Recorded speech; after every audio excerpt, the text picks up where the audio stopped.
you for tuning into another episode of Take 10 with the Tennessee Tribune. I'm Jason Luntz. Today I'm right down the street from the office. I'm at the offices of Slim and Huskies here on historic Jefferson Street. And I'm with the guys that are running this amazing restaurant. You've probably heard about it, heard about the long line, so we're going to jump right into that today. So guys, before I begin, can you introduce yourselves? My name is Emmanuel E.J. Reed. My name is Clint Gray. My name is Derek B. Moore. Okay guys, well, I know you're really busy. It's probably a line outside right now waiting to get in, so we're going to get into this conversation. First, let's talk about Slim and Huskies. Let me know exactly, describe the restaurant. Well, Slim and Huskies is it's a fast casual pizza concept with a artistic gourmet style twist on pizza.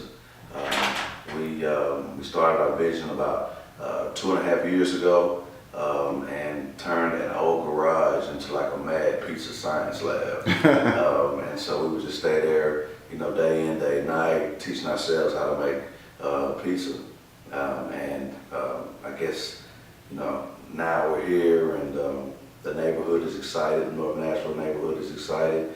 We brought a piece of our upbringing, to the pizza environment here in Nashville. So we have a 90s hip hop and R&B vibe. So our logo is attractive, but when you walk in, you kind of get a little sense of how we grew up in urban Nashville. Okay, so just so some people understand, you said the term fast casual, and I've been hearing that a lot in the restaurant world. What is fast casual as opposed to casual or fast food? Fast casual is more so on the lines of your Chipotle or your Qdobas. So you come in, it's more, you see the food being made, and instead of you having to wait, 30, 40 minutes for your food, you get it within, maybe 10 or 15 minutes at the most. And it's also a place where you can sit down, it's nice. That's where your casual comes into play. Okay. So fast food and the casual atmosphere, so to speak. Okay, and how have people in the neighborhood been responding to that style of food? Oh man, it's great. I mean, the line speaks for itself. The social media presence speaks for itself.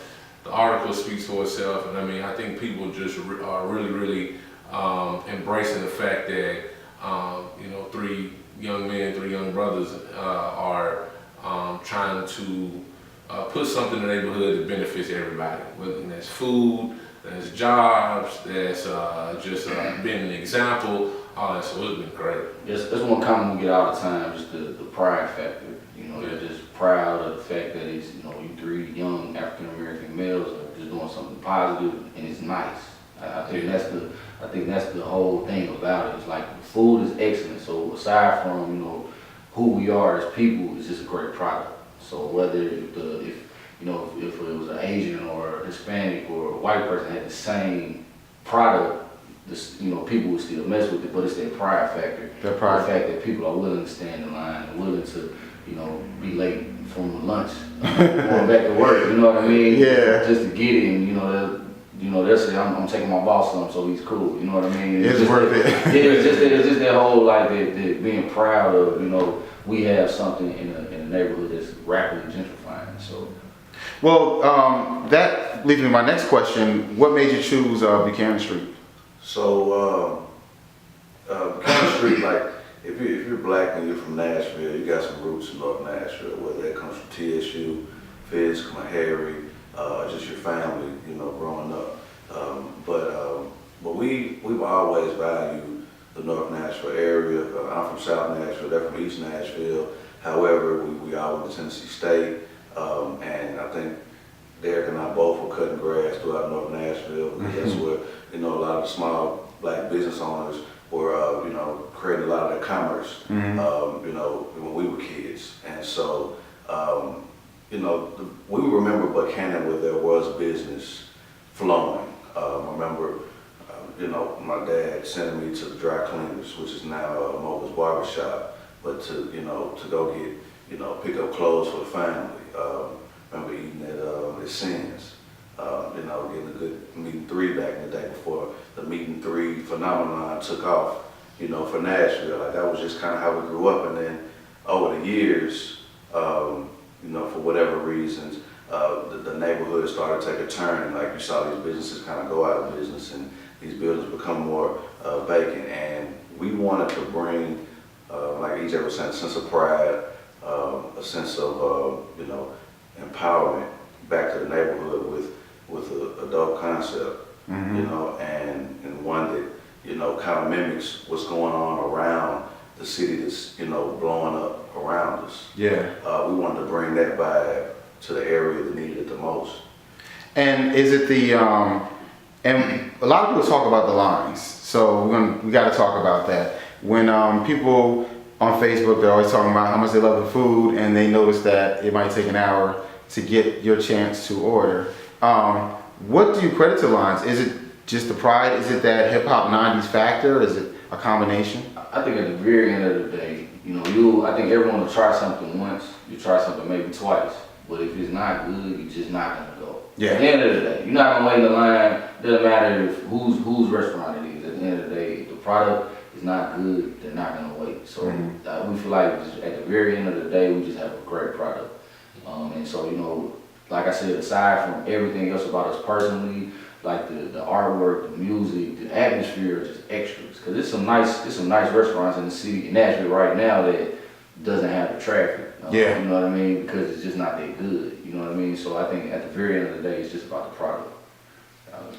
It's true. I mean, we just had a meeting, staff meeting, and those are the two things we hit on: product and the service. Yes, so you gotta have great customer service, an awesome product, and all the other stuff is just extra.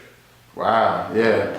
So the food is really good. I mean, I'll be honest, I've tried it a few times, and it takes another level. And one thing I was thinking about is in Nashville, when I see pizza, some places try to mimic the New York style, some try to mimic the Chicago deep dish style, because we have transplants from the East Coast and the Midwest. Right. But your pizza is definitely different. What would you call your pizza?